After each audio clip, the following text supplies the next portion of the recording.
கோவை வெள்ளலூர் பகுதியில் எஸ்எஸ்விஎம் பள்ளியில் the future is here என்ற தலைப்பில் ரொபாட்டிக்ஸ் ஏஐ டெக்னாலஜி தொடர்பான கருத்தரங்கு நிகழ்ச்சி நடைபெற்றது. இந்த நிகழ்ச்சியில் திரைப்பட இயக்குனர் லோகேஷ் கனகராஜ் கலந்து கொண்டு மாணவர்களின் கேள்விக்கு பதிலளித்தார்.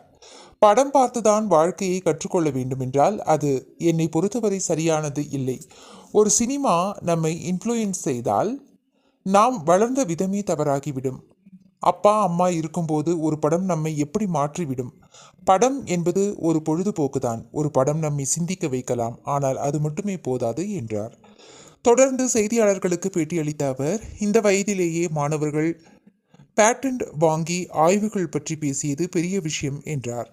சினிமா துறையில் ஏஐ குறித்தான கேள்விக்கு, ஏஐ டாமினேட் இருக்காது, ஆனால் அதன் உதவி இருக்கும்.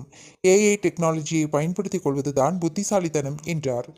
புதிய தொழில்நுட்பம் வரும்பொழுது காலப்போக்கில் நாம் பழகிக் கொள்வோம் என்றும், தொழில்நுட்பத்தை நாம் எந்த அளவிற்கு பயன்படுத்துகிறோம் என்பது நம்முடைய கையில்தான் உள்ளது என்றார்.